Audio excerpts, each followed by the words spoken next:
नमस्कार काय आवाज आणि मी शेतकरी आहे त्यामुळे काय घाबरायचं काम नाही म्हणून शेतकरी मित्र म्हणलं. आदरणीय व्यासपीठ आजच्या कार्यक्रमाचे अध्यक्ष दादा, त्यानंतर तसेच तुमचे ज्येष्ठ तुमच्या बचत गटाचे सुरेश दादा, त्यानंतर उपस्थित सर्व शेतकरी मित्र, आज या ठिकाणी आपण शेतकरी सर्वजणच आहोत आणि आपला सगळ्यांचा उद्धार झाला पाहिजे या दृष्टिकोनातून हा कार्यक्रम आमच्या गावचे आमच्याच भावकीतले उदय सूर्यवंशी साहेब हे सातत्यानं माझ्या पाठीमागे लागलेले होते. कार्यक्रम घ्यायच्या दादाने सारखं सांगितले, पण गेल्या 1 महिना झाला कंटिन्यू माझे कार्यक्रम चालू आहे आणि स्वतःचे माझं सोयाबीन टोकणी चालू असल्यामुळे मी 8 दिवस सुद्धा आलोच नाही. जोपर्यंत 10 दिवस होऊन पहिली फवारणी होत नाही तोपर्यंत मी आलो नाही. आणि पूर्ण महाराष्ट्राबरोबरच जवळजवळ 8 राज्यामध्ये मी वेगवेगळ्या फिरत असतो.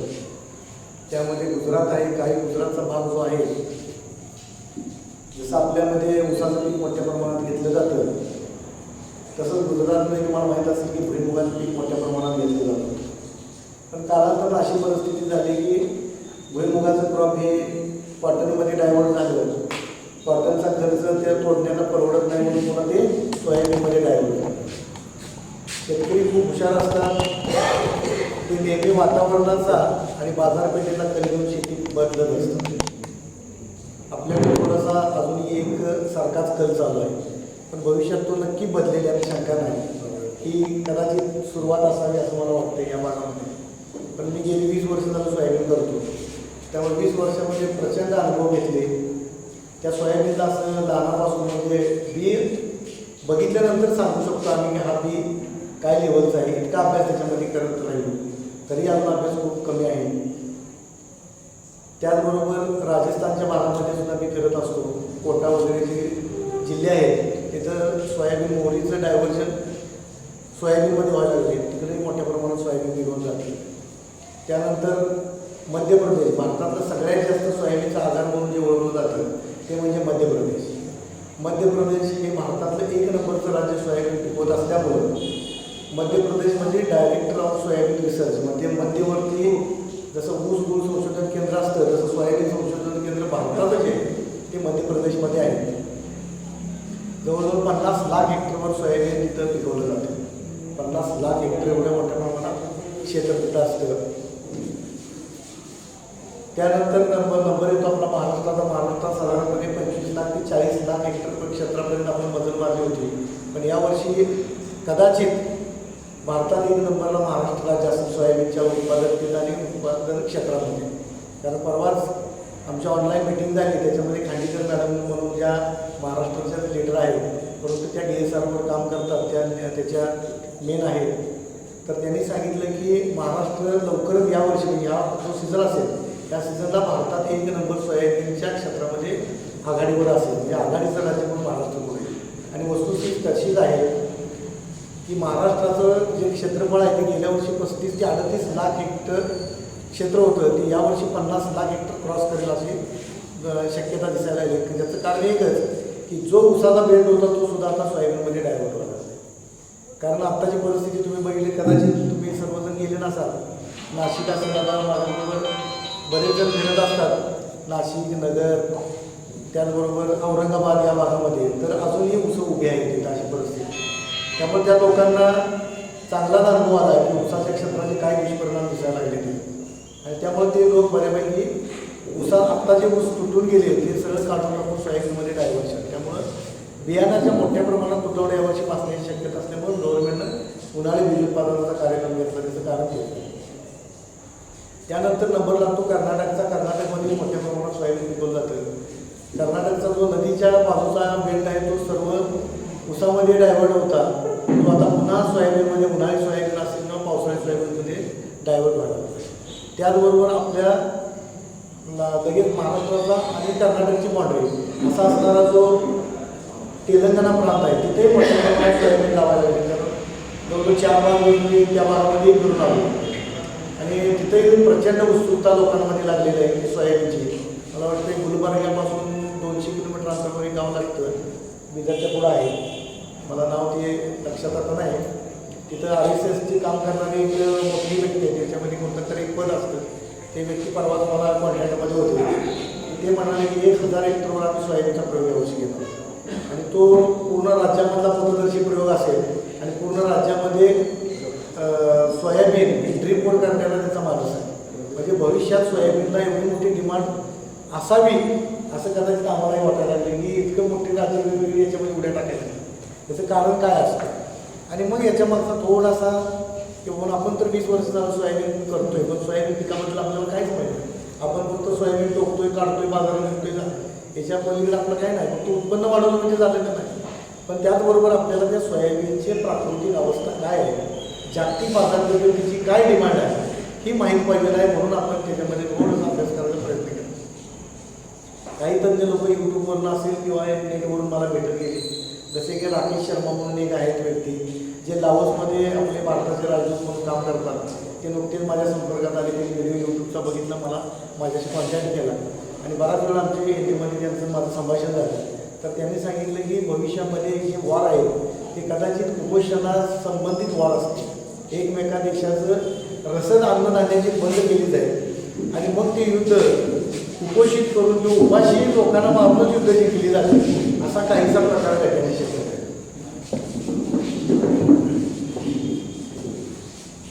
आणि जे आज जे देशामध्ये जे चालू आहे, कदाचित तुम्हाला लक्षात आलं असेल की सोयाबीनचे दर कधीपासून वाढले. थोडासा तुम्हाला अभ्यास एक पाठीमागचं तेवढ्यासाठी करतोय मी की सोयाबीन म्हणून हे भारताचं नाही आहे, हे चायना आणि अमेरिकामधून आपल्याकडे आलेलं आहे.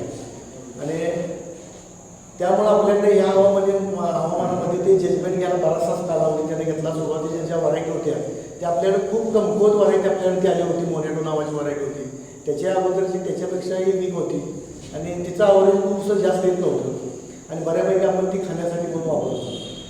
म्हणजे कवळ्याचे शेंगा असायचे ते आपण भाजीसाठी वगैरे वापरत होतो, माहीत असेल तुम्हाला सगळ्यांना. आणि मग आपली त्यामुळे प्रगती फक्त खाण्यापुरतं थोडंसं निघतं ते बाजारात होतं, इथंपर्यंत आपण थांबलो. याच्यापुढं आपण कधी गेलो नाही, रिसर्च पण याच्यापुढं फारच झालं. पण ज्यावेळी लक्षात आले की जागतिक बाजारपेठेमध्ये जगातले जे महासत्ता आहेत ते जगातले महासत्ता काय विकतात आणि कशातून पैसे जनरेट करतात, त्यावेळी बऱ्याच लोकांना आपल्या देशातल्या लोकांना अचंबित व्हावं वाटलं की त्या देशातली धष्टपुष्ट माणसं आहेत, आपल्या देशातली धष्टपुष्ट नाही, बौद्धिकतेनं चपळ आहेत. जगात जेवढे ॲथलेटिक्स आहेत, जेवढे जे आहेत ते काय खातात त्याच्यावर अभ्यास चालू झाला आणि मग त्यांच्या लक्षात आलं की त्याच्यामध्ये प्रोटीनचंच कन्झम्पशन मोठ्या प्रमाणात केलं.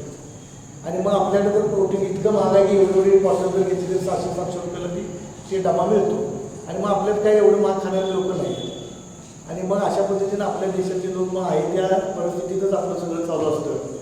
पण त्या पद्धतीचं खाणं तिकडं येऊ लागलं आणि मग त्याची किंमत आपल्याला समजायला की हे नेमकं प्रोटीन काय आहे आणि मग हे कशातनं काढलं जातं आणि हे एवढं प्रोटीन कोणता सोर्स आहे त्याचा. आणि मग लक्षात आलं की सोयाबीन हा त्याचा मोठा सोर्स आहे. आणि अशा पद्धतीने या सोयाबीनचा वापर मोठ्या प्रमाणात बॉडी बिल्डिंगमध्ये केला जातो. हे आपल्या डॉक्टरांचे असेल किंवा आपले जे अभ्यास करणारे शरीरशास्त्रज्ञ त्या लोकांच्या लक्षात आलं आणि त्यांनीही ठरवलं की सोयाबीनमध्ये मोठ्या प्रमाणात आपल्याला उत्पादन वाढ केली पाहिजे. आणि मग वेगवेगळ्या विद्यापीठातून त्याच्यावर रिसर्च चालू झाला. मग कोरडवामध्ये असेल, मग कोरडवामध्ये सुरुवातीला अकोला, अमरावती हे विद्यापीठ काम करायला लागले. त्यानंतर मग आपल्याला नुकतंच आता या 10 वर्षामध्ये आपल्या विद्यापीठाचं सुरुवातीला DS 228 मान आला होता महात्मा फुले कृषी विद्यापीठाचा, तोही खूप चांगला चालला. त्यानंतर आता KDS 344 फुले अग्रणी, त्यानंतर KDS 726 फुले संगम, KDS 753 फुले किमी, असे वाण पट वाण यायला लागले. त्याचं कारण असं की लोकांना जी पाहिजे ती रिक्वायरमेंट विद्यापीठ पुढे करू लागलं आणि हे विद्यापीठाचं जे राहुरी विद्यापीठाचं जे काम आहे ते सगळ्यात मोठ्या प्रमाणात काम चालतं कुठं तर आपल्या कसबे डिग्री संशोधन केंद्रामध्ये चालतं, जे भारतामधलं टॉपमोस्ट सेंटर म्हणून आज ओळखलं जातं. जिथं वर्षाला 2 वर्षाला एक व्हरायटी काढली जाते आपल्याला सगळी माहिती. आणि भुईमुगामध्ये तिथं MP देशमुख म्हणून आहेत, डॉक्टर मिलिंद देशमुख फार मोठा माणूस आहे तो आणि खूप चांगलं काम करायला त्यांनी चालू केलं आपल्या भागासाठी. कदाचित आपल्या लोकांना मला त्याच्यावर बोलायचं नाही की आपल्या लोकांना खूप उसामध्ये इंटरेस्ट असल्यामुळे लोक तिकडे वळाले नाही. पण आज त्यांच्याकडे फुले वारणा मोरणासारख्या भुईमुगाच्या ज्या जाती आहेत त्या आज गुजरातमध्ये राज्य करतायत, पण आपल्या राज्याच्या लोकांना ती माहिती किंवा खास आपल्या जमिनीमध्ये जास्त उत्पन्न देणारे ते मान होते, पण आपल्याला अजूनही ते माहीत नाही. आता मात्र राग लागले की बियाण्यासाठी प्रत्येकजण बुकिंग करायला लागले की भुईमुगाचं उत्पन्न वाढलं पाहिजे, 200 रुपये किलो शेंगदाणे झाले. म्हणजे आपण काय करतो की आपल्याकडे थोडासा ट्रेंड वेगळा आहे, आपण फार उशिरानं पण फास्ट असतो. तसे लोक जे कंटिन्यू ट्रेंडमध्ये राहतात तेच पैसे मिळवत राहतात. आपण थोडंसं हे बदलायचं ते बदलायचं पुन्हा मी आहे त्या मूळ बदलायचं असं आपलं थोडंसं चालू आहे. त्यामुळं आपल्याला थोडंसं वेळ लागतो या गोष्टी आत्मसात करण्यासाठी. आणि गेली जवळ 10 वर्ष झालं आम्ही सोयाबीनमध्ये काम करतोय आपल्या भागामध्ये. मी मगाशी त्यांना सांगितलं की बघणारा माहीत असतं विश्वास पाटील कारखान्याचे व्हाईस चेअरमन होते 10 वर्ष ते, आणि आम्ही त्यांचं जी पाणी पुरवठा संस्था मोठी आहे त्या संस्थेबरोबर आम्ही काम करतोय. आता गेली 4 वर्ष झालं तर त्यांनी कंटिन्यू बीजोत्पादनाचेच प्लॉट गेले आणि शेतकऱ्यांना बीजोत्पादनातून 100 रुपये किलो बियाणे विक्रीतून खूप पैसे मिळवून दिले. हा त्यांचा आता व्यवसाय गेली 10 वर्ष झालं चालू ठेवला आणि खूप चांगले पैसे ते मिळवत आहेत. पण इतरांना काय बोल कोणाला काही सांगत नाही. तुमच्या तालुक्यातला ट्रेंड असावा असं मला वाटतंय. बरोबर कोणाला काही सांगत नाही. प्रत्येकजण आपापलं बघायचं असा थोडासा दिसतो. आम्ही मात्र पूर्ण भारत भरलेला असतो. सगळ्यांना सांगतो कोणी वाढलं पाहिजे. आपल्याला काय आहे की मी एकटा शेतकरी कॉम्पिटेटर नाही. जगात इतकी मोठी शेती पडली की जर तुम्ही कुठं सुईच्या टोक्यावर सुद्धा अशी परिस्थिती आहे. आणि त्यामुळं आपण काय केलं पाहिजे की शेतकऱ्यांना उद्धार करायला शिकलं पाहिजे. गेले 3 वर्ष झालं सोयाबीनचे जे दर वाढले त्याचं कारणच मुळात मित्रांनो एकच कारण आहे की कोरोनानं सोयाबीनची जगातली किंमत काय आहे ते तुम्हाला दाखवली. नाहीतर आतापर्यंत जसं ऊसाचं 700-800 वर होतं ती 1400-3000 कसं बघायला मिळाले अचानक, तसं ते जगातल्या बाजारपेठेमुळंच आपल्याला ते समजतं, तोपर्यंत समजत नाही. आणि जगाची बाजारपेठ आपल्याला काय झालं की आपल्या व्यापारातून बघायलाच वेगवेगळेच मिळत झालं. आता मीडियामुळे थोडंसं नवीन जी मुलं आलेली आहेत थोडंसं नेट इंटरनेटचा वापर करून आता जगाच्या बाजारपेठेशी रिलेटेड आपण काम करायला लागलो. त्यामुळे लक्षात आलं की सोयाबीनचं कन्झम्पशन का वाढलं त्याचं कारण एकच आहे की कोरोना महामारीमुळं आपल्याला चांगलं लक्षात आलं की कोरोनामध्ये प्रत्येक वेळी एक जाहिरात होती, कदाचित तुम्हाला माहीत असेल की इम्युनिटी पॉवर वाढवली पाहिजे. बरोबर आहे, सगळ्यांनी तो शब्द वापरला आहे. मग इम्युनिटी कशाला वाढवली तर त्यांनी काय सांगायचे की प्रोटीन मोठ्या प्रमाणात कन्झम्पशन केलं पाहिजे, प्रोटीन खाल्लं पाहिजे. बरोबर आहे, प्रोटीनच बॉडीला आपल्या म्हणजे जो व्हायरस आहे त्याचं जे ताकद आहे ते फक्त प्रोटीन तोडू शकतो. आणि अशा पद्धतीनं मग प्रोटीनचा आपल्याला माहिती मिळाली की प्रोटीन कशातून मिळतो. आणि ज्या देशाचे आज टॉपचे जे स्वतःला डॉन बनवतात जगामध्ये जे सगळे देश आहेत ते सगळ्यात फक्त काय विकतात तर प्रोटीनच विकतात. आणि मग आपल्या देशात हे हळूहळू लक्षात यायला लागलं. आपल्या देशाचे जे वेगवेगळे सचिव बसले त्यांच्या लक्षात आलं की म्हणून हे सगळं जगाचं सगळं बाजारपेठ आहे की ह्या चार लोकांनीच काबीज केली. आणि ह्यामध्ये आपण कुठंच नाही, आपण पिकवतोय पण आपल्याला याच्याबद्दल काहीच नॉलेज नाही. मग आपल्या पंतप्रधानांनी डोक्यात घेतली की नाही याच्यामध्ये सोयाबीन उत्पादकता वाढ अभियान चालवलं पाहिजे. 12,000 कोटी 15,000 कोटी रुपये त्याच्यावर आता खर्च करायला चालू झाले. पण आता वेळ लगेच आज ती काही जादूच नाही, आज टाकली की लगेच उद्या त्याचे रिझल्ट मिळणार आहे. म्हणजे राजकारणाचा भाग सोडून द्या, पण जे चालू आहे ते मी तुम्हाला थोडक्यात सांगतोय कारण तो विषय आपल्या उत्पादनाशी निगडीत आहे. आणि मग जगातला सगळ्यात मोठा जो आपण अमेरिका म्हणतो तो सगळ्यात जास्त सोयाबीन 1 नंबर. कदाचित तुम्ही प्रत्येक वेळी बघा त्याचा प्लेट सगळ्यात जास्त सोयाबीनचा आहे. म्हणजे प्रोटीन विकतात आणि त्याबरोबर तेलाचं कन्झम्पशन ते करताना राहिलेलं सगळं तेल विकतात. आज जगामध्ये सगळ्यात जास्त पैसे भारत कशावर खर्च करतो, एक म्हणजे खाण्याच्या तेलावर 70% आयात आपण तेलाचे परदेशातून करतो. त्यानंतर दुसरी आहे ती म्हणजे क्रूड ऑइलची आयात करतो. म्हणजे 2 गोष्टी आपण मोठ्या प्रमाणात काय करतो, बाहेरून जातो, खायचं तेल आणि एक गाडीला घालण्याचं तेल. आणि याच्यावर प्रचंड मोठ्या प्रमाणात आपला पैसा चालला हे गव्हर्नमेंटच्या लक्षात आलं. म्हणून आता तेल बियावर मोठमोठे प्रोजेक्ट आता काम करायला सुरुवात झाली. पण त्याला बराचसा कालावधी लागणार आहे, अवधी लागणार आहे. परंतु आता या गोष्टीचा फायदा मात्र आपण घेतला पाहिजे असं मलाही वाटायला लागलं. आणि त्यामुळं आपण काय केले की बऱ्याच शेतकऱ्यांना कृषी विभागाला आता मी परवा तुम्हाला सांगितलं की गेली 4 एका दिवसात 4 कार्यक्रम चालू आहेत की पाटणसारखा दुर्गम भाग आहे तिथं सोयाबीनची उत्पादकता 6 क्विंटलवर आहे. त्याने आता आम्हाला टार्गेट दिले की तिथं उत्पादकता 12 क्विंटलवर गेली पाहिजे. प्राथमिक टार्गेट 12 क्विंटल झालं पाहिजे. तसंच कराड तालुका आहे, तसं तुमचा सातारा जिल्हा पूर्ण आता त्या क्लस्टर झोनमध्ये त्यांनी घेतला आहे. इथं सोयाबीन उत्पादकता वाढवायला खूप मोठा चान्स आहे, तो वाढू शकतो. अतिदुर्गम भागामध्ये जिथं ऊसाचं उत्पादन 1 अर्धा टनच निघतं एका एकरात, म्हणजे जे खतराची शेती आहे तिथं तिथं आता ते उत्पादन सोयाबीनची कशी वाढवतील अशा पद्धतीनं आता काम चालू झालं. परंतु आपल्या भागामध्ये सुद्धा सोयाबीनला खूप मोठा वाव आहे. भारतामध्ये सगळ्यात जास्त सोयाबीन पिकणारं किंवा सोयाबीनची उत्पादकता असणारं असा जो झोन आहे, जो नकाशामध्ये सोयाबीनचा दाखवतो, तो सांगली, सातारा, कोल्हापूर हे 3 जिल्हेच आहेत की इथं एवढं चांगलं क्लायमेट आहे की सोयाबीनची उत्पादन तर सरासरी 20 क्विंटलपर्यंत जाऊ शकते, 20-25 क्विंटलपर्यंत. पण आपल्याला ती माहीत नव्हती. आता तुम्हाला मी कशी असते ती तुम्हाला थोडक्यात सांगतो, कसं उत्पादन वाढू शकतं, आपण त्या विषयाकडे जायचं.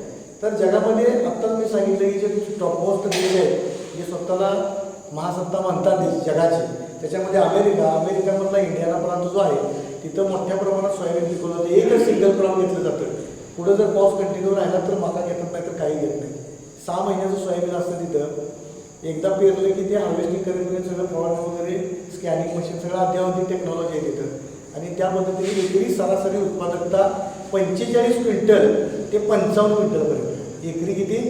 45 ते 55 क्विंटल एवढे.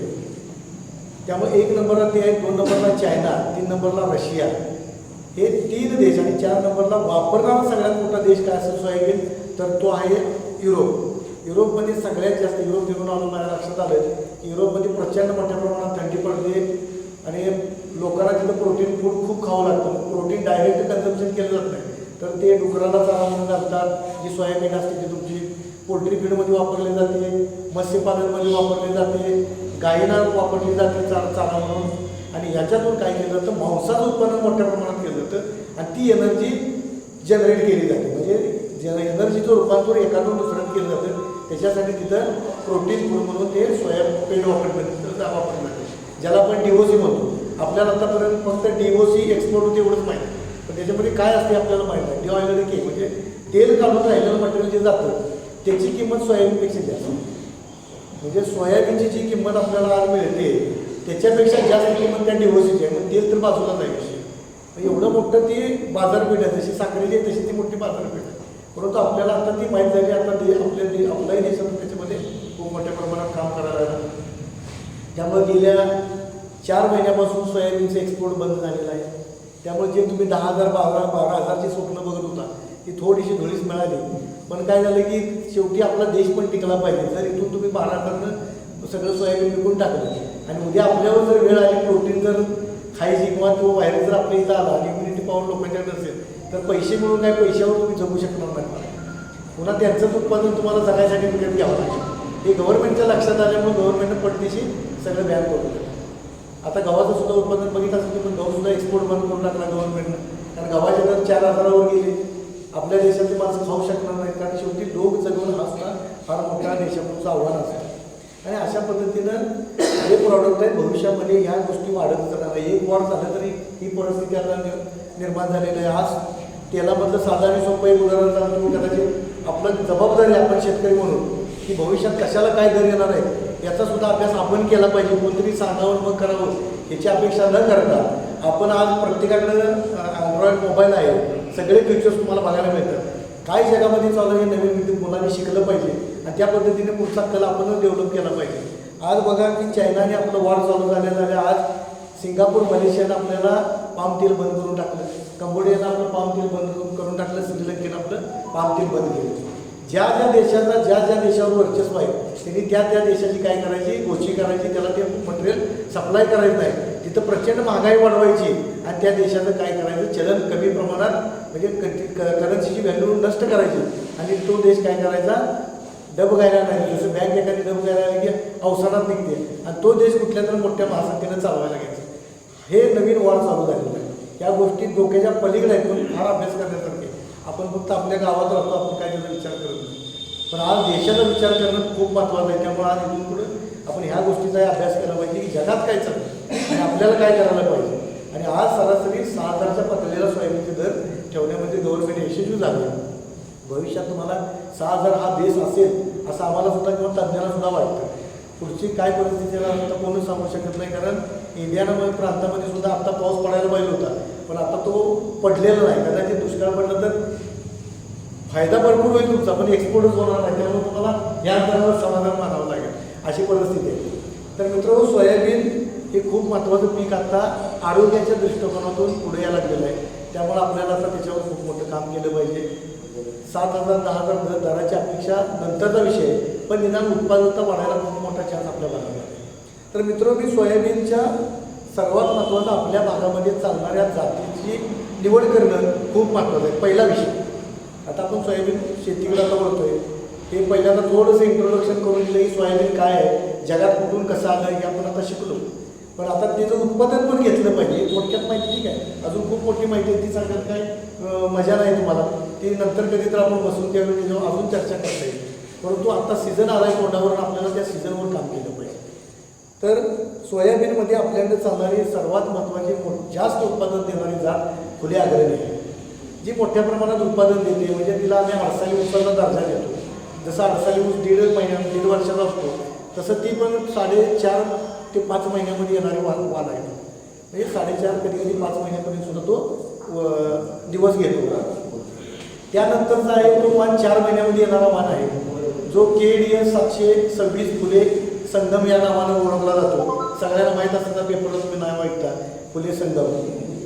त्यानंतरचा आहे तो कमी दिवसामध्ये येणार आहे. म्हणजे अडसाली दिवसामध्ये जरी लावला तुम्ही तरी सुद्धा जास्त वाढत नाही, थोडीशी उंची राहते. साधारणपणे तो 90-95 दिवसामध्ये येणारा वाण आहे. मात्र 100 दिवस, त्यापेक्षा पुढे 2 जास्त दिवस घेत नाही. तो आहे फुले किमिया KDS 753. असे 3 वाण सध्या तरी आपल्याला खूप चांगल्या पद्धतीनं डेव्हलप झालेले आहेत आणि आपल्या मातीशी आणि आपल्या वातावरणाशी रिलेटेड वाण आहे. त्याचं कारण एकच की पूर्वी सोयाबीन तुम्ही का करायचं बंद झालं, त्याचं कारण आहे की सोयाबीनला तांबेर आला की रात्रीच्या एका रात्रीत सगळं सुपडा साफ व्हायचं, उत्पादन काही यायचं नाही, पानं गळून जायची आणि चिंब फक्त तशीच राहायची आणि तुम्हाला पापडी पडली असा प्रकार तो व्हायचा. त्यामुळे ते नांगरूनच टाकायला लागेल अशी परिस्थिती होती. आता मात्र आपल्याकडे हे जे 3 वाण मी सांगितले ते तांबेरा प्रतिकारक्षम वाण आहे. म्हणजे याच्यावर तांबेरा टाकला तर येत नाही. आपल्या राहुरी विद्यापीठाचे खूप चांगले वाण आपल्या भागासाठी विकसित झाले. दुसरी गोष्ट, ऊसानंतर क्रॉप रोटेशनचं क्रॉप म्हणून हे खूप मोठ्या प्रमाणात पुढे लागले. कारण एकदा सोयाबीनचं पीक घेतल्यानंतर कमीत कमी तुम्हाला 10 टन ऊसाचं उत्पादन जास्त मिळू शकतं. त्याचं कारण एकच की त्याच्या काळातून मिळणारं जे भुसकट आहे ते खत म्हणून उपयोग होतं, त्याचा पडणारा पाला सेंद्रिय कर्ब म्हणून तुम्हाला उपयोगाला येतो. आणि सगळ्यात महत्त्वाचा घटक, ऊसाला जे आवडतं नत्र, ऊसाला काय जास्त आवडतं तर नत्र आवडतं. जे तुम्हाला पेरं लांबडी पाहिजेलं असतात ते हवं असेल तर उपलब्ध नत्राचं प्रमाण जमिनीमध्ये जास्त लागतं किंवा जमिनीमध्ये नत्र स्थिरीकरण करणारे बॅक्टेरिया जास्त लागतात. ते वाढवायचं काम याच्या मुळाच्या गाठीमध्ये मोठ्या प्रमाणात म्हणजे हे कारखानेच आहे. आणि हे मोठ्या प्रमाणात कारखाने तुमच्या जमिनीमध्ये तयार झाले तर भविष्यात ऊस शेतीला हे फायदेशीर ठरणारं पीक आहे. हे आता आम्ही सगळीकडे जे सांगतोय ते त्यामुळं आपल्याला हे एकमेकाला पूरक अशी 2 पिकं आहेत. आपल्याकडे तर 4.5-5 फुटापर्यंतचे बेड काढून आपण ऊस लावतो, त्यामुळे असं पडायचा काही विषय नाही. 2 प्रकार मी थोडक्यात सांगणार आहे. जे आंतरपीक करणार आहेत त्यांनी कमी दिवसातले वाण लावा, जे माडं करणार आहेत त्यांनी जास्त उत्पादन देणार आहे. ड्रिपचा वापर करून उत्पादकता जास्त घेण्याचा प्रयत्न करा. कारण दर आता काही फारसे कमी होतील असं काही चिन्ह दिसत नाही. त्याचा फायदा तुम्हाला घ्यायला काही अडचण नाही. तर फुले संगम या मध्यंतरी जो आहे म्हणजे जास्त दिवसात निघणारा वाण आणि कमी दिवसातला निघणारा वाण याच्या मध्यातून आपण एक मार्ग काढू आणि त्या मार्गावर मी तुम्हाला आता मार्गदर्शन करणार आहे. मित्रांनो, फुले संगम हा वाण गेली 3-4 वर्ष झाला आम्ही लावतोय. खूप चांगल्या पद्धतीने या वाणाचं उत्पन्न आमच्याकडे यायला लागले. साधारणपणे सोयाबीन ही एक गोष्ट लक्षात पहिली ठेवा की सोयाबीन ही खरीपातलं पीक आहे, उन्हाळी पीक नाही. सोयाबीनला काय जास्त लागतं तर त्याला आभाळी कंडिशन लागते, हवेमध्ये आर्द्रता लागते, पाणी फारसं लागत नाही. पण महत्त्वाचं काय लागतं, आभाळी कंडिशन लागते आणि वेदरमध्ये मॉइश्चर जास्त लागतं, ह्युमिडिटी लागते. हे जर 2 गोष्टी असतील तर सोयाबीन खूप चांगल्या पद्धतीने प्रतिसाद देतं. कंटिन्यू पाऊसही त्याला चालतो असं काही नाही आहे. परंतु आपल्याकडे पावसाचा मोठ्या प्रमाणात ज्यावेळी पाऊस पडतो त्यावेळी जर सरी वरंबा केली तर ती दूध आणि तलवार आपल्या सोयाबीनला उपकारक ठरलेले आहे. पेरणीपेक्षा 1.5 उत्पादन हे सोयाबीनच्या सरी वरंबा पद्धतीवर येतं. मग सरी सोडत असताना कशी सोडायची, जे माडं सोयाबीन करणार आहेत त्यांच्यासाठी पहिले मी सांगतो. आपण नंतर बसल्यानंतर किंवा कार्यक्रमानंतर म्हणजे माझे व्याख्यान झाल्यानंतर मग आपण त्याच्यावर चर्चा करून ऊसामध्ये कसं लावता येईल, कोणतं लावता येईल, काय करता येईल त्याच्यावर नंतर चर्चा करू. पण अगोदर मी माडं कसं लावतोय ती पहिली गोष्ट तुम्हाला सांगतो की पूर्वी आम्ही 3.5 फुटाची सरी काढायचो. 1 एकरामध्ये साधारणपणे किती स्क्वेअर फूट असतात सगळ्यांना माहिती, सगळे शेतकरी आपले सुशिक्षित आहेत मला दिसत आहेत, कोण आलेले असं मला वाटत नाही. जुने काही शेतकरी असतील त्याला गुंठ्यात नक्की माहिती आहे. 800 गुंठा असतो बरोबर ना. 40 गुंठ्याचे स्क्वेअर फूट किती होतात एकूण? बरोबर करेक्ट. ऊस उत्पादक असल्यामुळे आपल्याला आता परफेक्ट माहिती आहे. 43,560 स्क्वेअर फूट ही फिक्स आहे. तुमची लांबी रुंदी किती असू दे त्याचा काही फारसा मोठा फरक पडत नाही तुम्हाला. या 43,560ला जर भागिले 3.5 केलं, कारण ती 3.5 फुटाची सरी काढतोय तर साधारणपणे 12,500 फूट लांबीची सऱ्या निघतात. किती निघतात? 12,500 फुटाच्या सऱ्या म्हणजे लांबीच्या. म्हणजे सर एकूण निघालेल्या ज्या सऱ्या आहेत त्यांची जर लांबी मोजली तर ती 12,500 फुटाची निघते. ह्या 12,500 फुटाच्या सरीच्या दोन्ही बाजूला आपण टोकन करतो. म्हणजे 12,500 फूट गुणवले 2 केलं तर किती येतं? बरोबर 25,000. आता मला सांगा आपल्याला एकच काम करायचं याच्यामध्ये 25,000 फुटाची सरी आपल्याकडे आहे उपलब्ध. आपल्याला एका एकरामध्ये 80,000 झाडं बसवायची. किती? फार मोठं काम नाही. उसात आपण 40,000 बसवतो, त्याच्या डबल बसवायचे, तेवढंच मोठं काम आहे. आणि ते काय फार मोठं अवघड असं काही नाही. त्याच्यासाठी काय करतोय मी बघा, फक्त 9 इंचावर 3 बिया या पद्धतीने टोकतो. किती? 9 इंचावर 3 म्हणजे 3 इंचावर 1 म्हणजे 12 इंचात किती झालं? 4 रोपं झाली. म्हणजे 25,000 फुटाची सरी एका फुटात 4 बी टाकतोय आपण. म्हणजे किती रोपं झाली? एका फुटात 4, 25,000 गुणिले 4 1 लाख. अगदी हिशेब बरोबर आहे. आता 1 लाख जी रोपं आपली बसणार आहे त्यातली 20% खराब झाली किंवा 20%यातली 10% बीज उगवले नाहीत असं खोल गेला असेल किंवा वर पडला असेल टोकन करत असताना तो गेला असं समजा. आपल्याकडे किती रोपं मिळाली पाहिजे? 80,000. आता 80,000 रोपं मिळवण्यासाठी बियाणे किती वापरायचे ते सुद्धा फार महत्त्वाचं आहे. साधारणपणे एका ग्रॅममध्ये बी किती बसतात हा सुद्धा आपण अभ्यास केला पाहिजे. एका ग्रॅममध्ये 6 ते 7 दाणे बसतात सोयाबीनचे असतात. म्हणजे आपल्याला 1 लाख रोपं बसवण्यासाठी किती किलो बियाणं लागेल? 15 ते 5 वर्षे 15 90 म्हणजे 15.5 ते 16 किलो बियाणं लागेल. 700 नाही. म्हणजे एका एकरासाठी 15 ते 16 किलोच बियाणं. आतापर्यंत जी पिशवी आली ती सगळी आपण नको. आपल्याला माहितीच नव्हतं आपल्याला रोपं किती लागतात. आपल्याला एकच ही पिशवी दिल्यावर पाहिजे काय सांगायचं, बी संपलं पाहिजे आणि 1 नंबर उगवलं पाहिजे. बी टाकलं तर उगवणार, कुचकेच उगवायचे. जसे की आपण मेथी आणि हे कोथिंबीरीचे जुडे उपडतो असं आपण ते दाट करतो. आणि मग काय होतं की जेवढं दाट होतं उसाच्या बाबतीत जो रूल आहे तोच थंबरून सोयाबीनमध्ये पण आहे. जेवढं दाट तुम्ही सोयाबीन कराल तेवढं सोयाबीनमध्ये काय होते, एकमेकाला सूर्यप्रकाश मिळवण्याची, एकमेकाला अन्न ओढण्याची, मुळापासून शेंड्यापर्यंत प्रक्रिया फक्त एकमेकाला मारण्याची चालू होते. आणि प्रत्येकजण काय करतो, मला जास्त मिळाला पाहिजे म्हणून धडपड चालू येते. आणि ह्याच्यामध्ये काय होतं की प्रत्येक पान आज ह्या झाडाचं पान वर आलं की त्या दुसऱ्या झाडाचं त्याच्यावर येणार का, तर मला सूर्यप्रकाश मिळाला पाहिजे. आणि ही जीव घेण्याची स्पर्धा कुठंपर्यंत जाते तर ते एवढं काळ उंचपर्यंत वाढतं की ते वर उंच पडून पडतं. आणि ते नोड इंटरनोड जे डिस्टन्स आहे ते इतक्या मोठ्या प्रमाणात वाढतं की तुम्हाला शेंगा कमी लागताना फक्त झाड घेऊन चालेल. आणि आत्तापर्यंत तो प्रॉब्लेम खूप मोठ्या प्रमाणात तुमच्याकडे आहे. बरोबर आहे ना, की काढावं जाण्याचं प्रमाण फार मोठ्या प्रमाणात आहे. आणि ज्यांनी ऊसामध्ये सिंगल डोका लावला त्यांचं उत्पन्न मात्र एकरी 10-12 क्विंटल येते. पण दोन्ही बाजूला लावून तुम्हाला 10 काढता येईल. हा प्रॉब्लेम कशामुळे, तर हा इथं त्याचं चूक दडलेली आहे ती इथं दडली. म्हणून मित्रांनो बियाणे किती वापरलं पाहिजे, फुले संगम या जातीचं साधारणपणे एकरी 15 ते 16 किलो, त्याच्यापुढे एकही बीट वापरायचं नाही. आलं लक्षात? जात कुठली वापरायची, फुले संगमची आता तुम्ही त्याच्यावर आपण काम करतो. आता 3.5 फुटाची सरी काढली, एका फुटामध्ये 4 रोपं बसवलेले आहेत. आता साधं जरी तुम्हाला एका झाडाला किती उत्पन्न काढायचं आहे त्याच्यावर तुम्हाला उत्पादकता किती निघते ते साधारण सोपं गणित आहे. आतापर्यंत तुम्ही 10, 12, 14पर्यंत बघितलं असेल. पण 20 म्हणजे तुम्ही जर सहज 20च्या पुढं जाल, कारण तुम्ही एकरी 100 टनातले मास्टर माइंड असलेले सगळे शेतकरी आहात. बऱ्यापैकी इकडे ऊसाचं उत्पन्न अडचणीमध्ये 2-2.5 टनात बोललं जातं. त्यामुळे आमच्याकडे फार कमी, आम्ही 1-1.5 टन 6 टनात बोलतो, कारण आमचं सुरूच उत्पन्न असतं. तुमच्याकडे अडचणीमध्ये असतं. तर बघा की 80,000 रोपं आपण घेतली, साधारणपणे एक सोयाबीनचं झाड तुम्ही सगळ्यांनी बघितलं किती शेंगा लागतात एका झाडाला सरासरी. 60 ते 80 बरोबर आहे. पुढं आणखी कोण? ठीक आहे 75. आता आपण साधारणपणे 60 शेंगा पकडून चालायचं, सरासरी 60. म्हणजे एका ठिकाणी 3 लावले तिथं 2 जरी झाडं आली तरी 6 2 12 120 शेंगा लागल्या पाहिजे. 3 आली तर साहित्रिक 18 180 म्हणजे 150 सरासरी आपल्या तिथं शेंगा लागतात. काय काय झाडाला एका मी 125 150 200 सुद्धा बघितले, पण ती एकच झाड एका फुटात असतं. त्यामुळे ते शक्य आपल्याला काय करायचं आहे की 3 इंचामध्ये एक झाड बसवते. त्यामुळे 3 इंचामध्ये आपल्याला किती झाले, एका झाडाला 60 शेंगा आपण पकडून चालायचं. आपल्याला सरासरी 60 शेंगा पाहिजे. आता 60 शेंगाचं गणित तुम्हाला सांगतो. 60 शेंगा गुणिले दाणे किती असतात एका शेंग्यात? 2 असतात 3 असतात. सरासरी आपण 2.5 पकडू. 60 गुणिले 2.5 करा, किती होते बघा? 150 बरोबर. आता 150 दाणे आपल्याला एका झाडापासून मिळालेले. आता 150 दाणे मगाशी मी सांगितले एका ग्रॅममध्ये दाणे किती बसतात? 6.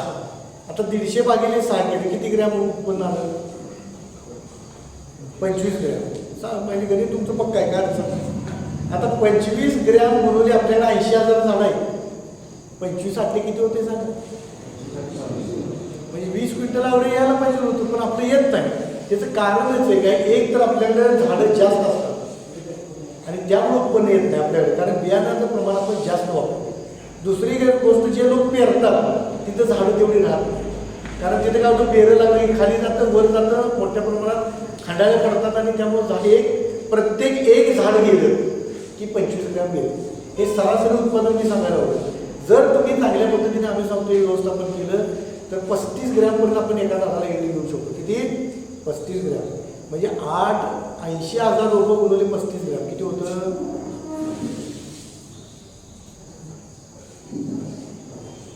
8 × 24 आणि 8 × 45 28 क्विंटल. जे हायेस्ट मी 28 क्विंटल उत्पन्न घेतलं. आणि त्यावेळी मी सरासरी उत्पादकता झाडं मोजली होती.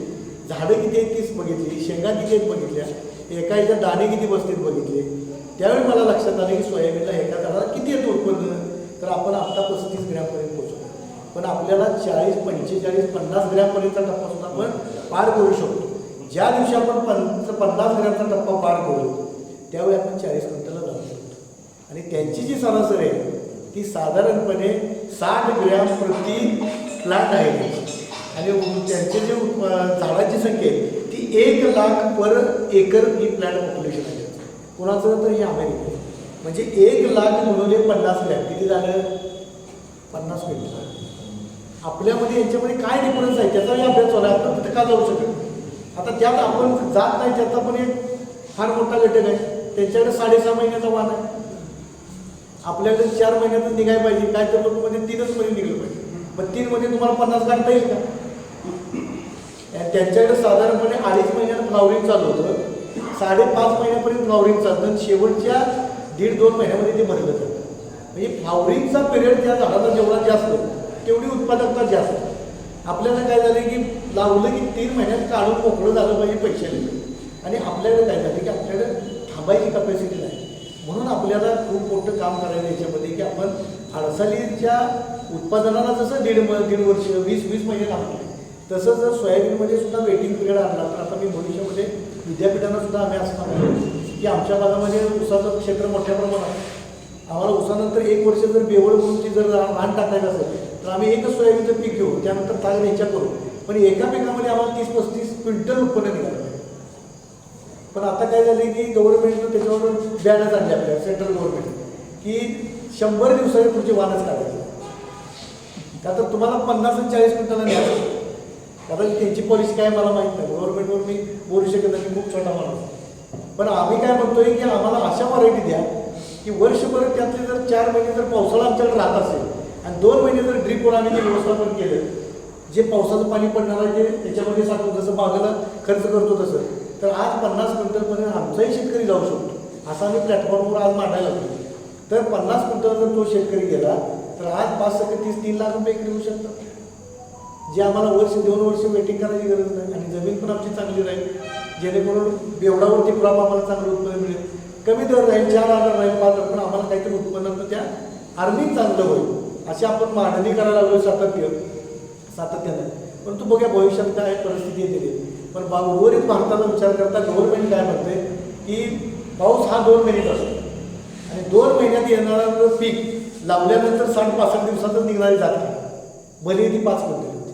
पण आज 5 क्विंटल काढून ते फिजिबल आहे का, हा गव्हर्नमेंटचा विचार आहे. 1 एकर सोयाबीन काढ टोकणीपासून मळणीपर्यंत खर्च आता आज रोजीचा 25,000 रुपये पर एकर येतो. जर 5 क्विंटल निघालं 5-25 झाले, मिळाले काय तुम्हाला, हे पण आम्ही सातत्यानं मांडतो. म्हणजे प्रत्येक गोष्ट आम्ही असा अभ्यास करून मांडायला लागलो की त्यांनी कुठलाही मुद्दा मांडला की आम्ही तो करून काढतो.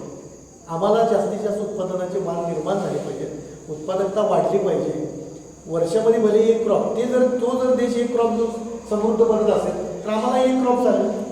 अशी प्रत्येक वेळी आम्ही आता मांडणी करायला लागलो. म्हणजे तुम्हालाही हा विषय माहीत असावी की आपण सुद्धा तो उठाव केला पाहिजे, नेत्यांना सांगितलं पाहिजे की अशा पद्धतीनं काम केलं तर अजूनही उत्पादकता वाढू शकते, 4 पैसे लोकांना मिळू शकते. तर सोयाबीनमध्ये फुले अग्रणी हा एकच वाण आपल्याला सध्या जो आहे, जो 5 महिन्यापर्यंत येतो. म्हणजे 4.5 महिन्याचाच तो वाण आहे, 8-10 दिवस इकडे कमी जास्त निघतो. पण त्याची उत्पादकता मित्र 30 क्विंटलपर्यंत सुद्धा निघू शकते. म्हणजे तिथंपर्यंत आपण गेलेलो आहे म्हणून आपल्याला माहिती. त्यानंतर फुले संगम जो वाण आहे तो गेल्या वर्षी आमच्या इथं सुनील सूर्यवंशी म्हणून शेतकरी आहेत, त्यांनी 24 क्विंटलपर्यंत एकरी उत्पन्न काढलं. त्यानंतर दुसरे शेतकरी आहेत शक्ती पाटील म्हणून आमच्या अंतर्गतचेच आहेत, ते सोसायटी चेअरमन होते आता परवा. तर त्यांनी 5 एकरामध्ये या पद्धतीनं पहिल्यांदा सोयाबीन लावलं. सोयाबीन न लावणारा माणूस कधी येतो, फक्त केळी पपई एकच डोक्यात, बाकी काय. पहिल्यांदा ते म्हणजे ठीक आहे तुम्ही नाही सांगताय म्हणून मी सोयाबीन लावतो. 5 एकरावर ड्रीप पद्धतीने सोयाबीन लावलं, 4 फुटाची सरी काढली, ड्रीपनं भिजवून टोकन करून घेतली. 5 एकरामध्ये 107 क्विंटल मानले. पहिल्यांदा ते म्हणजे मला सोयाबीनमध्ये चांगलं उत्पन्न आलं, आता पण कधी बघितलंच नाही.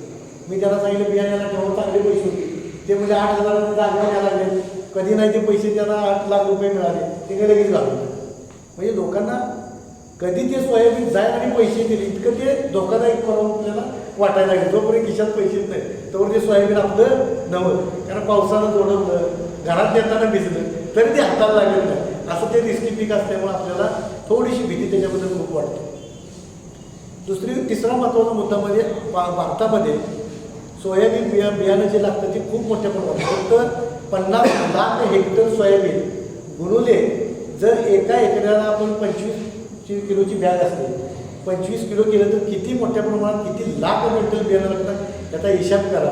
एवढं बियाण्याची आपूर्ती लागते, तेवढं बियाणं आपल्या राज्यात तयार होतं. फक्त सांगली, सातारा, कोल्हापूर हे 3 जिल्हे असे की जिथं उत्पादकता मोठ्या प्रमाणात आहे, बियाण्याची क्वालिटी खूप चांगली येते, सीड साईज चांगला येतो. हा फक्त 3 जिल्हे. बाकीच्या जिल्ह्यामध्ये एकदम ऊन पडलं की एकदम ऊन पडतं, परदेशी खडवं पडलं की चला वाढून जातं, पापडी तयार होते, निम्मेवरचे थोडेसे दाणे मारतात की झालं, छोटे बी निघतात, तेवढ्यावर ते तसंच लावतात. कारण बियाणं मिळत नाही, एवढी भयानक परिस्थिती.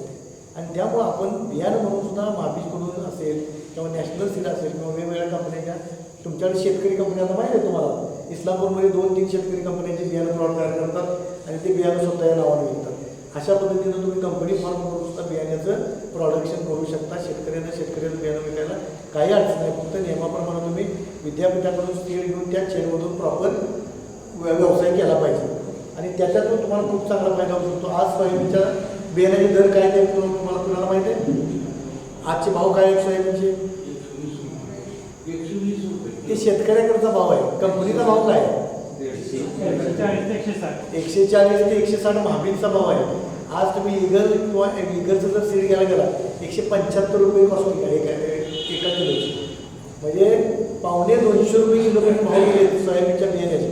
ते जर तुम्ही क्वालिटी तयार केली आणि एक इगरसारखी क्वालिटी जर दिली तुमचंही घेतील, पण त्याच्यासाठी तुम्ही कंपनी तुमची फॉर्म करून गटाची कंपनी केली पाहिजे. कंपनी फॉर्म करून तिचं क्वालिटी मेंटेन केली पाहिजे. एकत्र बसून त्या तुम्ही जर याच्यावर जर काम केलं तर एक नंबर तुम्हाला सुद्धा 150 रुपये सुद्धा खूप आहेत पैसे. 150 रुपये सुद्धा काही कमी नाही. एका एकरामध्ये 10 क्विंटल उत्पादन उसामध्ये एकरी निघतं. 10 क्विंटल रुपयाचे पैसे आज काय भावाने होतात बघा, की आता रोज कुठे गेलं तुम्ही ऐकताय की कापसाचं बियाणे आज बियाणे रेट वाढले, सकाळचेच न्यूज आहे. सोयाबीनच्या बियाण्याचे दर वाढले, तुम्ही बघितले की डबल झाले. हे डबलच होणार आहे, काही कमी होणार नाही आता याच्यामध्ये लागतं. आणि याची सवयच लावायला लागेल आपल्याला, कारण बियाणं हे मिळणंच मुश्किल झालं. कारण आपल्याला ठेवायला वेळच नाही, तिकडे बाजार लगेच शेतातच बाजार की लगेच तुमचं तेलच काढायचं. आणि अशी परिस्थिती भयानक झाल्यामुळे आपल्याला बियाण्याची किंमत आता कळणार नाही. पण आपल्याला खूप मोठी आपल्या भागाला सगळे चांगल्या क्वालिटीचे बियाणे 3 जिल्हे बनवू शकतो. की मी जगात सगळ्यात फिरून आले मला माहिती आहे. म्हणून याचा फायदा आपण सुद्धा घेतला पाहिजे. 3.5 फुटाची सरी काढायची, सरीच्या दोन्ही बाजूनं 9 इंचावर 3 बिया या पद्धतीने फुले संगमची टोकन करायची. ज्यांना 4 फुटी सरी सोडायची त्यांनी फक्त बदल एकच करायचा, 4-4.5 फुटवाल्याने 9 इंचावर 4 बिया टाकायच्या. आलं लक्षात? प्लॅन पॉप्युलेशन आपल्याला 80,000ला जायचं, एवढाच विषय म्हणतो. समजलं? आता बघा, बियाणे निवडल्यानंतर आणि जमीन तयार करत असताना एक गोष्ट सगळ्यात महत्त्वाची, सोयाबीन हे पीक आहे 90 दिवसाचं.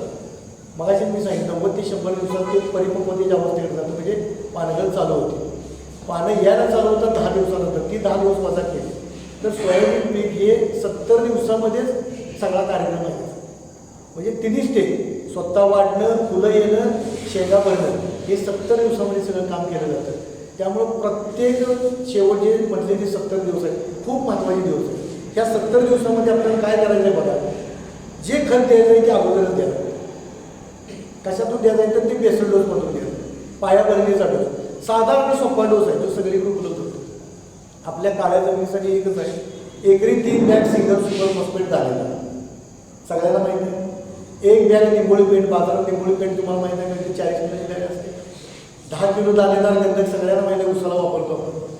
आणि 25 किलो पोटॅश, जो नेहमी आपण पोटॅश वापरतो, हे सगळं एकत्र करायचं, पुढं विस्कटायचं. कधी? ज्यावेळी सरी काढतो त्यावेळी. तुम्ही 10-15 दिवस अगोदर सरी काढू शकता, काय अडचण. जे खत तुम्ही पुढे विस्कटून टाकून पाठीमागून सरी काढणार आहे ते सगळं सरी वरंगळीच्या आत जाणार. जसं पेवाट ठेवलेलं धान्य आहे तसं अगदी सुरक्षित ते मातीत वाढलेल्या सुकलेल्या मातीमध्ये आत राहणार आहे, जे सावलीला आणि माती आड असणार आहे. त्यामुळे त्याच्यावर काळजी करायचं काम. सोयाबीन काय जास्त खातं तर फॉस्फेट मोठ्या प्रमाणात खातं, कारण ते डाळवर्गीय पीक आहे, त्यामुळे त्याला फॉस्फेट जास्त. त्याच्यानंतर दुसरा घटक त्याला काय लागतो तर ते तेलवर्गीय पीक आहे. जर जवळजवळ 48% प्रोटीन असले तर 18% त्याच्यामध्ये तेल आहे. आणि त्या तेलासाठी तेलवर्धक म्हणून काय लागतं त्या पिकाला तर सल्फर लागतो. त्यामुळे सल्फरची मात्रा देणं जास्त गरजेचं, जी आपल्याला सुपर फॉस्फेटमधूनही मिळते आणि बेन्सनची बॅग मिळतो त्यातूनही मिळते. तर ते महत्त्वाचं आहे. पोटॅश का तर क्वालिटी मेंटेन करायसाठी जी ग्रेनची क्वालिटी आहे ती तुम्हाला चांगली आली पाहिजे, रोगप्रतिकारक शक्ती झाडामध्ये वाढली पाहिजे. निंबोळी पेंट कशासाठी देतो, ज्यावेळी तो बेड पहिल्यांदा भिजला जातो, भिजल्या त्यातनं ज्या आपण टाकलेलं निंबोळी पेंट आहे ती कुजाई सुरू झाली की त्याचा कडवट वास त्या बेडमध्ये येतो. त्यामुळे तिथं असणाऱ्या किडी बाजूला पळून जातं. निदान आपल्याला 15 दिवस तर ते बिया तो किडीपासून वाचवणं गरजेचं असतं, ते आपल्याला चांगल्या पद्धतीने वाचवलं. निंबोळी पेंट 1च्या 2 जरी वापरलं तरी खूप चांगलं आहे. पण कॉस्टिंग जास्त आहे म्हणून आम्ही 1 तरी टाका म्हणतो. 1ही लोकांना मिळत नाही असे आम्हाला लोक फोन करतात. पण आपल्या भागामध्ये काय प्रॉब्लेम नाही. आणि सेंद्रिय खत म्हणून पण निंबोळी पेंटचा खूप मोठ्या प्रमाणात वापर होतो. बेसल द्या, सरी काढा. सरी काढल्यानंतर पाणी द्या. जे आपल्याकडे सध्या पाऊस पडल्यानंतर टोकन करतो, नसेल तर आपण पाणी देऊन करतो. आपल्या भागामध्ये तर बऱ्यापैकी पाणी देऊन आता टोकण्या चालू पण झालेले. पाणी देत असताना पाणी चांगला डोबा गरवल्याशिवाय टोकन करायची नाही. पुरेशी ओल झाली पाहिजे. पाणी खाली पळून गेले वर टोकले काही उपयोग होणार नाही. सगळ्यात मोठी चूक करतात ते शेतकरी, अगोदर टोकतात वाढल्यात आणि पाणी देतात, फार मोठी चूक.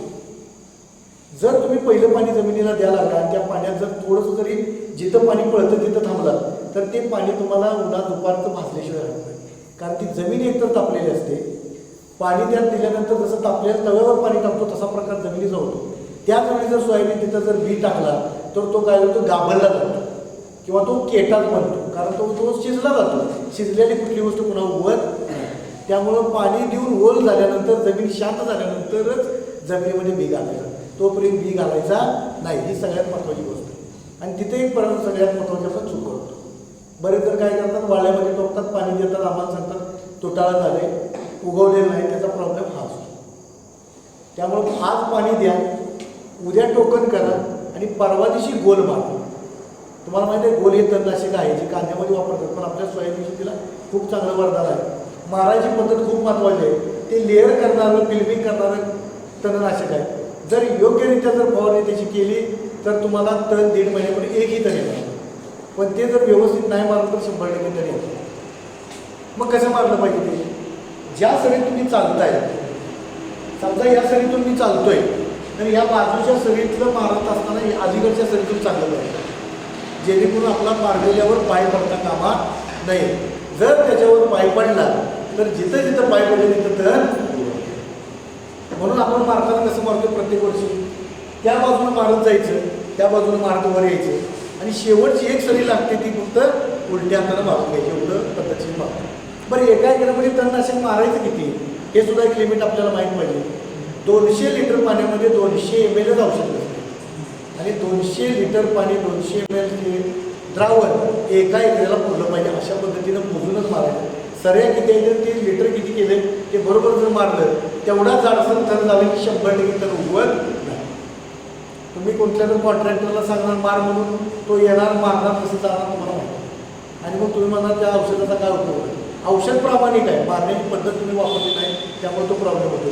सोयाबीनमध्ये एवढाच एक प्रॉब्लेम सोयाबीनमध्ये तणनाशकाचा आहे की तणनाशक व्यवस्थित मारलं की तुमची तणापासून मुक्ती मिळते आणि एकदा 1.5 महिने तर नाही बरोबर 1.5 महिन्यानंतर ती जमीन दाखली जाते. तुम्हाला तणनाशक मारायची कोणा गरज लागत नाही. थोडंसं कुठंतरी एखादी भांगरण करून घ्यायची तरी मोठं मोठं तण आलेलं चालतं, कारण त्याच्यातून वर कधी येत नाही. नंतर एकदा तण येतं ते पण संपलं. कधी येतं ज्यावेळी पानगळ होते आणि वर तुम्हाला मोकळं जमीन पडते त्यात पाऊस चालू झाल्यानंतर छोटे छोटे तण येतात, त्यावेळी तुम्ही सोयाबीन काढल्यानंतर तणनाशक मारू शकता, काय अडचण नाही. म्हणजे 2 वेळा तण येण्याची शक्यता असते. एकदा जमीन त्याच्या आच्छादन व्हायच्या अगोदर आणि आच्छादन संपल्यानंतर 2 वेळा तणनाशक मारायची गरज असते. पुन्हा तुम्हाला तणनाशक मारायची गरज नाही.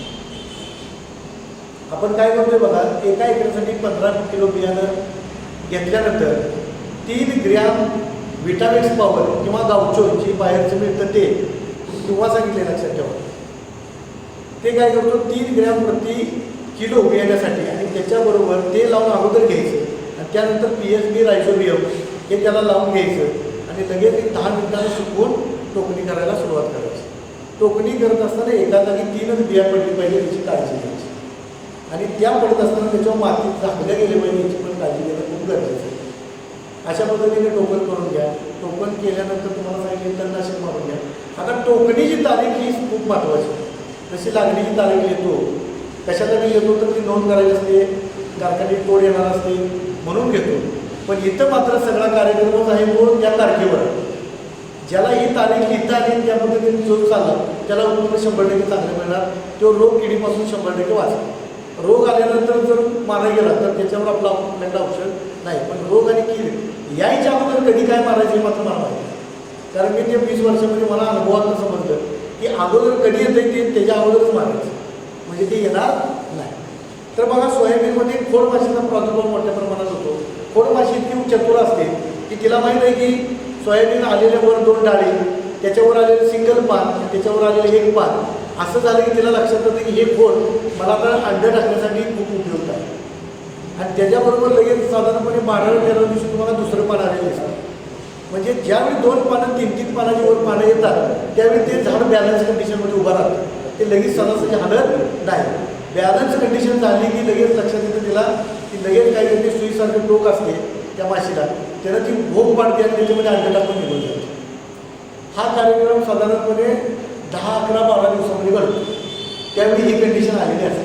आपण काय करतोय 10व्या दिवशी त्याला कीटकनाशकाचा स्प्रे देतो. आता याच्यामध्ये काय करतो आपण साधारणपणे 4 दिवस जर ती बाजूला गेली की पुन्हा दुसरी पान आल्यानंतर ते हार्डिंग येतं त्या खोडाला, पुन्हा त्याला भोग पाडता येत नाही. तर तेवढे 4-5 दिवसच तिला बाजूला करायचं एवढंच काम आपण करतो. म्हणून आपण काय केलं की 10व्या दिवशी निमार्क जे 10,000 ppm मिळतं ते आणि त्याच्याबरोबर ती जर उपलब्ध नसेल तर नीम ऑइल मार्केटमध्ये मिळतं तेही उपलब्ध नसेल तुमच्याकडे तर क्लोरोपायरिफॉस 30% असेल किंवा 50% ECला असेल. जर 30%ला असेल तर 2 मिली घ्या, 50%ला असेल तर 1.5 मिली घ्या. अशा पद्धतीने पहिली फवारणी घ्यायची. फक्त तिला काय करायचं खोडमाशी मारून तुम्ही शकतच नाही. फक्त तिला त्या खोडाला अंडी टाकण्यापासून परावृत्त करणं एवढंच काम आपण करतो, कारण ती उडत जाणारी माशी आहे ती तुम्हाला सरासरी मारता येत नाही. दुसरी गोष्ट त्या माशीवर आणखीन एक पर्याय आपण करतो ते म्हणजे आता गेल्या वर्षीपासून आम्ही चालू केले हे चिकट सापळे असतात. माळव करणाऱ्या लोकांना माहिती पिवळे स्टिकर्स असतात.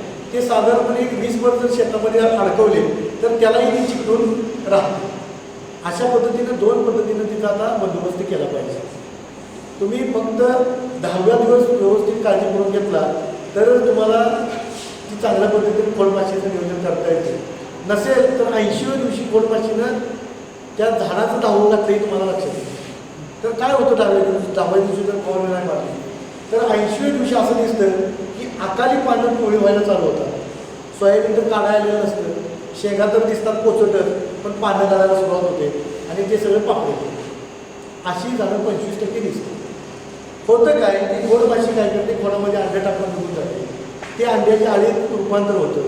ती आळी काय करते, त्या खोडातलं सगळं अन्न खायला चालू करते आणि खाली त्या लाकडाचा भोगा पडलेला त्या खोडात पडलेला असतो. आता जर पाईपलाईनच खाली बंद असलं वर जायची तर अन्नच वर जाणार का? जाणार नाही. सालीच्या ताकदीवर झाड साधारणपणे फुलवण्याची अवस्था आणि शेंगाच्या अवस्थेमध्ये कसं तरी तग धरतं. ज्या दिवशी शेंगा भरायचा काम त्याच्यावर येतो दाणे भरण्याचा, त्यावेळी पानामधली ताकद संपते आणि त्याला अटेकुंचे झाड म्हणतात. म्हणजे होती तेवढी पानं गळून पडतात, काळी नुसती राहते आणि त्या शेंगा मात्र कोसळत राहतात पापडीमध्ये. एक झाड गेलं 25 ग्रॅम घेतलं लक्षात ठेवा. आणि 25% झालं गेलं उत्पन्न किती खाली आलं बघा. एका फवारणीमुळे 25% उत्पन्न आपल्याला वाचवतं. हे प्रत्येक फवारणीमध्ये 25%. या 4 फवारण्या तुम्हाला 100% उत्पन्न देतं. साधं सोपं घेतं, फार मोठा अवघड नाही. सगळीकडे औषध मिळतं बाजारात, फार काय त्याची किंमत नाही. आता झाड तुम्ही वाचवलं त्यानंतर झाडाची पुढची अवस्था असते ती म्हणजे झाड वाढले म्हणजे त्याच्याबरोबर ब्रँचिंग झालं. त्याला शेंगा फक्त एकच काढ आले, त्या काढाला 5-6 शेंगा लागल्या का उपयोग आहे का, किंवा 10 शेंगा लागल्या का उपयोग. जर त्याला 4 फांद्या आल्या, त्या फांदीला पण 10 शेंगा लागल्या तर 40 शेंगा होतो आणि पहिल्या 10-50 शेंगा तरी होतो. त्यामुळे आपण काय केलं पाहिजे, त्याला फांद्या आल्या. मग फांद्या येण्यासाठी आपण काय करतो, त्याच वेळेस संतुलित मात्रेतला आहार त्याला गरजेचा असतो. मग संतुलित मात्रा किंवा ज्या कमतरता आहेत त्याला कमतरता झाडाला नको असते तर ते झाड काय करतं, आपण वाढले आपल्याबरोबर शाखी वाढ करतो. मग शाखी वाढ करण्यासाठी आपण त्याला काय करतो, 19 मायक्रोन्यूट्रन जे मिळतं बाजारात ते फक्त फोलियर स्प्रेचं घ्यायचं आणि त्याच्याबरोबर काय करतो आपण मायक्रोन्यूट्रिएंट 3 ग्रॅम प्रति लिटर या प्रमाणामध्ये दुसरी फवारणी आपण करतो. पहिली कीटकनाशकाची झाली, दुसरी संतुलित आहाराची झाली. त्यानंतर झाड तुम्हाला वाढलेलं दिसेल, पण त्याचवेळी आणखीन एक गोष्ट लक्षात ठेवायची, साधारणपणे 30व्या दिवशी त्या झाडाची जी पेर आहे ती 3 बोटं आडवी अशी टाकून बघायची. त्याच्यापेक्षा जास्त काळातलं अंतर वाढता कामा नये.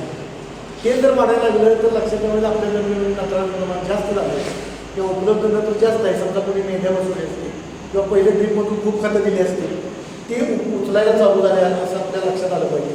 त्यावेळी लिओसिनचा स्प्रे 30व्या दिवशी घेणं गरजेचं आहे. कुणी घ्यायचा, ज्याचं काठ 3 बोटांपेक्षा जास्त काठीतलं अंतर वाढायला लागले ते. हे जर तर म्हटलं हा सगळा विषय तुम्हाला अगदी मी क्लिअर सांगायला लागलो की काय दिसतं कसं दिसतं. आता तुम्ही म्हणणार हे सगळं बघायला म्हणजे रोज शेतात गेलं पाहिजे, त्याशिवाय सोयाबीन शेती करू शकणार नाही तुम्ही. कारण हा सगळा कार्यक्रम 70 दिवसात नाही. 70 दिवसामध्ये निदान 35 वेळा जर तुम्ही गेला पाहिजे तर तुम्हाला सोयाबीनचं पीक करणार, नाहीतर करणार नाही. 30व्या दिवशी तुमच्या लक्षात येईल की पेऱ्याचं अंतर 3 बोटांचे राहत असेल तर वेळ तुम्हाला काय करायची गरज नाही, तुम्ही निर्धास्त राहा. जर ती पुढे जात असेल तर लिओसिनचा स्प्रे अर्धा एम पर लिटर आलं लक्षात. आता सगळ्यात महत्त्वाची फुले संगम जी जात आहे तिला साधारण 42 ते 45व्या दिवशी फुलं यायला चालू होतं. फुलं येत असतानाच आपण काय करायचं की त्याला थोडंसं त्यावेळी काय करतं की फॉस्फेटची उपलब्धता जास्त दिली तर आणखी फुलं जास्त बाहेर पडतात. पण फॉस्फेट फक्त ते झाड पानातून घेत नाही, त्याच्यावर थोडंसं नत्र दिलं तर त्याला काय होतं की नत्राबरोबर जसं मासा पकडायला दांडवा लावल्यानंतर ते गाळाला मासा पकडतो तसं नत्र दिल्याशिवाय ते पी उचलत नाही. म्हणून आपण काय करायचं 12-1-0 जे बाजारात मिळतं ते फोलियर स्प्रेचं घ्या 12-1-0 आणि त्याच्याबरोबर ते किती घ्यायचं तर साधारणपणे 7 ग्रॅम प्रति लिटर. आणि त्याच्यात काय मिसळायचं आहे की पाणी गुंडाळणारी पाणी खाणारी आली किंवा जे रस शोषक केले ज्यासाठी ॲक्ट्रा म्हणून जे कीटकनाशक मिळतं ते 2 मिली प्रति लिटर याप्रमाणे घ्यायचं. अशी आपली 3री फवारणी झाली. आता एक गोष्ट लक्षात ठेवा, 3री फवारणी फुलं यायला लागले करायची. फुलं भरपूर लागल्यानंतर काही मारायचं नाही. 42 ते 45 दिवस लक्षात ठेवा. आता 45 दिवसापासून 65 ते 67 दिवसापर्यंत म्हणजे 21 दिवस पुढं कुठलीही फवारणी करायची. जर तुम्ही फवारणी केली तर 25% उत्पादनात भेटेल. भलेही पहिले नाही काय केलं पण त्या काळात जर फुलाच्या अवस्थेत फवारणी केली 25% उत्पादनात फुलंच घडवतात. कारण फ्लोरेची अवस्था म्हणजे त्या झाडाची गर्भधारणेची अवस्था. त्या गर्भधारणेच्या अवस्थेमध्ये तो प्लॅन्ट असतो ते रेस्टिंग पिरियडमध्ये असतं. ते जे साठवले ते अन्नावर जगत असतं. त्याच वेळी वरून आणि काहीतरी औषधं तुम्ही मारली तर त्याला काय होतं की डिस्टर्बन्स होतात आणि ते मग पुन्हा पुढच्या त्याला कन्फ्युजन होतं आणि त्याचे दुष्परिणाम काय होतं, फुलगळ होणं, की पुन्हा शेंडा वाढायला चालू होणं, असे प्रकार घडतात. आणि मग काय होतं की तुम्हाला फुलगळीच्या अवस्था मध्येच बंद होणे, असे प्रकार घडतात. किंवा फुलामध्ये ते औषध मारलेलं गेलं तर फुल गळणार, जास्त जर त्याचं कॉन्सन्ट्रेशन झालं तर. किंवा काही फुलामध्ये नपुसकत वगैरे येतं, 3 दाण्याच्या शेंगाच्या ऐवजी 3 दाण्याची शेंग दिसते पण एक दाणा भरलेला नाही, एकच आहे, 2 नाही, अशा पद्धतीनं तुम्हाला ते दिसायला सुरुवात होते. म्हणून शक्यतो फुलोरीच्या अवस्थेमध्ये कुठलीही फवारणी करायची नाही, त्याच्या अगोदर करा. आता फुलोरीची अवस्था परतली की साधारणपणे चिंब तयार व्हायला चालू होतात. त्यावेळी काय करायचं आपण की चिंबाची अवस्था चालू झाली, शेवटचं फुल मावळलेलं दिसलं की त्यावेळी साधारणपणे 70 ते 72 दिवस आपल्याला आलेला दिसेल.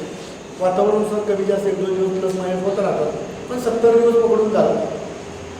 त्यावेळी काय करायचं की 0,5234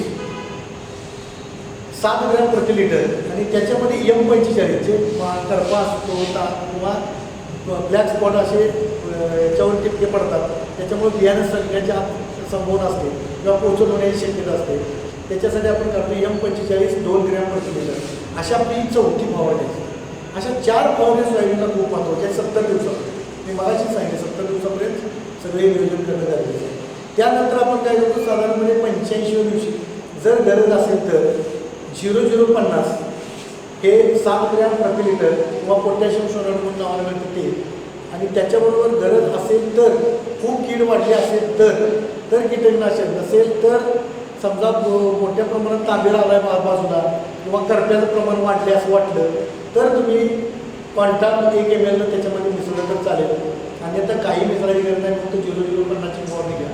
85 दिवसापासून त्या झाडाला कुठलीही फवारणी करायची, त्याला त्याच्या हालावर सोडू द्यायचं.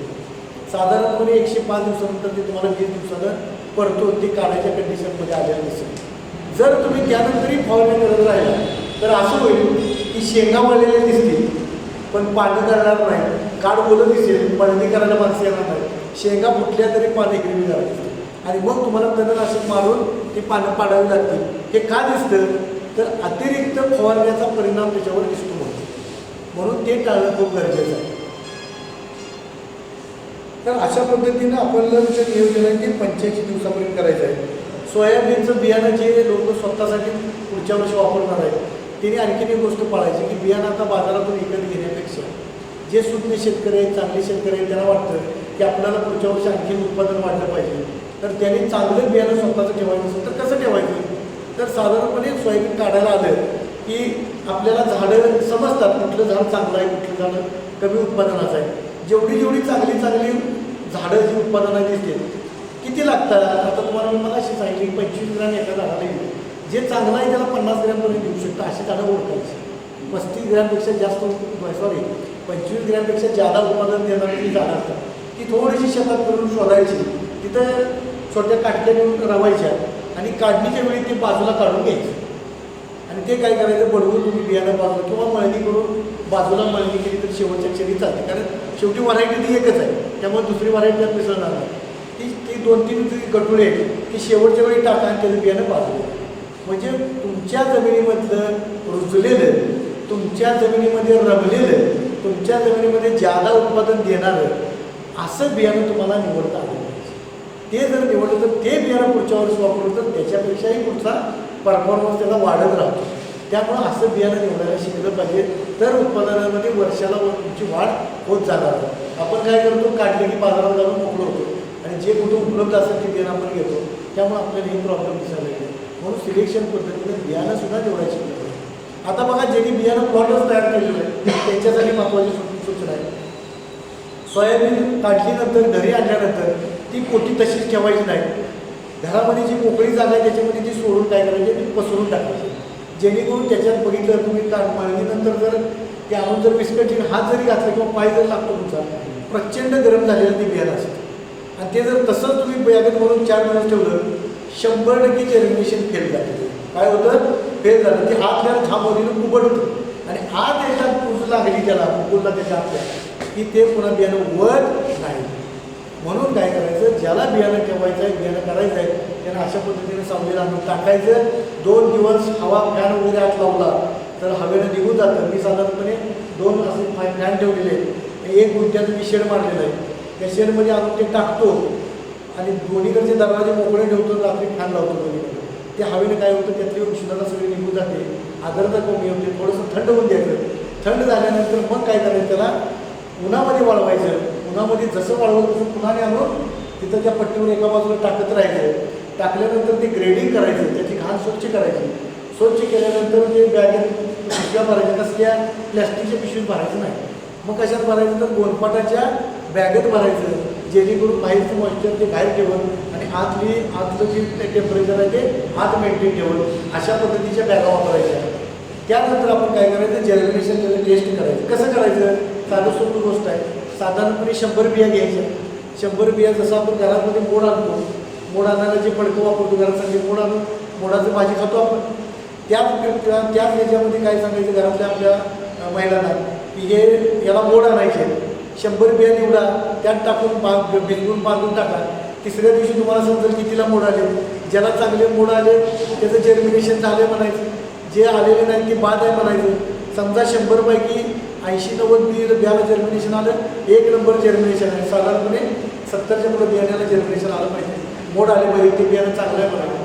आणि मग तुम्हीच तुमची जर्मिनेशन टेस्ट करायची आणि मग ती शेतकऱ्यांना तुम्ही विक्रीसाठी देऊ शकता.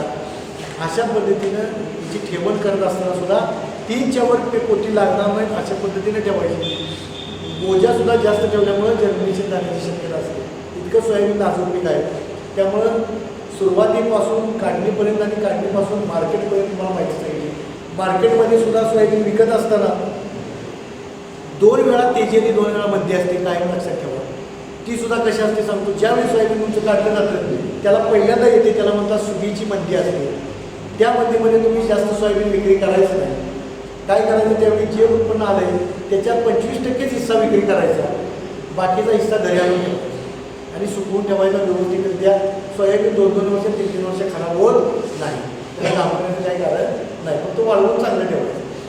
25% हिस्सा विकला तर तुम्हाला बाजारात सोयाबीनची आवक कमी दिसेल, दर पुन्हा चढलेले दिसतील, कारण ही सुगीची मंदी असते. त्यानंतर लक्षात राहून साधारणपणे जानेवारी-फेब्रुवारीमध्ये परदेशातले रिझल्ट येतात, त्याच्यावर बरंचसं डिपेंड असतं. तिकडे जर उत्पादकता कमी आली, तिकडे माल जर शेतकऱ्यांनी घातला नाही तर पुन्हा एकदा दर वाढतात आणि ते एक आपल्याला दर वाढण्याचा चान्स असतो. त्यावेळी राहिलेले 25% विका. मार्चमध्ये शक्यतो अजिबात विकू नका, कारण व्यापाऱ्यांना माहीत आहे की मार्चमध्ये आपण बँकांचं देणं असतो, कर्ज वसुलीची प्रोसेस चालू असते. त्यामुळे त्यावेळी एकदा दर वाढले जातात आणि मार्च संपला की एप्रिलपासून सुगी पेरणीची चालू होते, त्यामुळे पुन्हा दर वाढायला चालू होतात. ऑगस्ट-सप्टेंबरमध्ये परफेक्ट समजतो व्यापाऱ्यांना आंतरराष्ट्रीय बाजारपेठात सोयाबीनची मागणी किती आहे आणि पुरवठा किती होणार आहे. कारण त्याचवेळी 2 ते 3 देशात जे पिकवणार आहेत त्यांचे रिझल्ट यायला चालू होतात आणि ऑगस्टमध्ये जर त्यांची उत्पादकता कमी येणार समजलं तर ते दर हायेस्ट लेवलला जातात. हा शेवटचा जो 50% माल आहे तो ऑगस्टनंतर आपण विकायला शिकलो पाहिजे. म्हणजे विक्रीसुद्धा कशी करायची हे सुद्धा आता आपण शेतकऱ्यांनी शिकलं पाहिजे. आपण आलं काय, पैसे झाले, संपला विषय. पण आपण काय करतो, काही लोकांनी 4,000 विकलं, ते ज्यांनी ठेवलं त्यांनी 12,000 विकलं. एवढे पैसे कुठंच मिळत नसतात. साधारणपणे तुम्हाला 20-25% तर 100% दर वाढून मिळतात, कारण 25% मार्जिन सगळ्यांनी त्याच्यावर ठेवलेलंच असतं. मग आपण तो 25% हिस्सा कसा मिळवायचा याच्यावर आपण आता लक्ष दिलं पाहिजे. तर अशा पद्धतीनं सुरुवातीपासून शेवटपर्यंत तुम्हाला सर्व मी मार्गदर्शन या ठिकाणी केलेलं आहे.